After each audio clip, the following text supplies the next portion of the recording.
ঢাকা থেকে লালমনিরহাট রুটে চলাচলকারী দুই ট্রেন বুড়িমারি এক্সপ্রেস ও লালমনি এক্সপ্রেস বুড়িমারি থেকে চালানোর দাবিতে আন্দোলন চলছে বেশ কিছুদিন আগ থেকেই।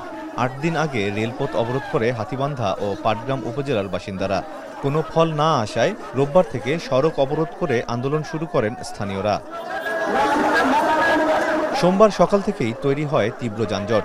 লালমনিরহাট বুড়িমারি মহাসড়কের হাতীবান্ধা থেকে বুড়িমারি পর্যন্ত আটকা পড়ে কয়েক হাজার ট্রাক ও বেশ কিছু ঢাকাগামী বাস। এক পর্যায়ে যা ছাড়ায় ৫০ কিলোমিটার পর্যন্ত। এ সময় চরম ভোগান্তিতে পড়েন পণ্যবাহী পরিবহনের চালকরা। আমরা কালকে বেলা ১১টার থেকে আটকে আছি। ইনাদের দাবি রেলপথ।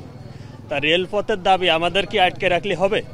সারাদিন বিভিন্ন চেষ্টার পর সোমবার সন্ধ্যার পর আন্দোলনকারীদের সাথে অতিরিক্ত জেলা প্রশাসকের নেতৃত্বে একটি দল আলোচনায় বসেন। প্রায় ৩ ঘণ্টা আলোচনা শেষে আসে অবরোধ তুলে নেয়ার ঘোষণা।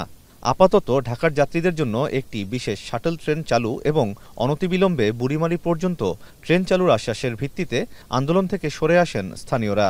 নানা দিক বিবেচনা করে এবং আজকে জেলা প্রশাসক এবং রেলের ঊর্ধ্বতন কর্মকর্তার কাছে আমরা আশ্বাস বা পরবর্তী একটি পদক্ষেপ পাওয়ার কারণে আমরা এই সকলের আলোচনার সাপেক্ষে আমরা আপাতত আমাদের এই যে অবরোধটি সেটি আমরা আপাতত আজকের মতো আমরা প্রত্যাহার করে নিচ্ছি। ট্রেনটি সরাসরি বুড়িমারি থেকে ঢাকা চালু করা সম্ভব হচ্ছে না, ডিসি মহোদয় যেমনটা জানিয়েছিলেন। তবে খুব শীঘ্রই আমাদের জেলা প্রশাসন এবং রেল প্রশাসন এর সাথে একটা পরবর্তীতে মিটিং করে আমাদের উপদেষ্টা মহোদয়ের সাথে আলাপ করে এটা কিভাবে খুব তাড়াতাড়ি সময়ের ভিতরে এটা কিভাবে চালু করা যায় বুড়িমারি থেকে ঢাকায় ট্রেনটি, সে বিষয়ে আমরা কাজ করব। আমাদের যেহেতু আপনার একটা ট্রেনের সমস্যা আছে, অর্থাৎ ঢাকা থেকে যখন ট্রেনটা লালমনিরহাটে এসে দাঁড়ায় তখন কিন্তু যাত্রীরা সবসময় ট্রেন পায় না। এই জন্য নতুন একটা দাবি তোলা হয়েছে আমাদের ট্রেনের আন্দোলনের সাথে যে একটা ডেডিকেটেড শাটল ট্রেন দেওয়া হবে।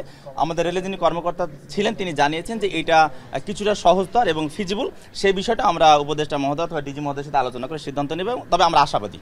বুড়িমারি থেকে লালমনিরহাটের দূরত্ব প্রায় ১০০ কিলোমিটার।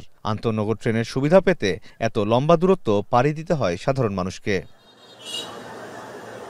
আমিরুল বাপ্পি, এখন লালমনিরহাট।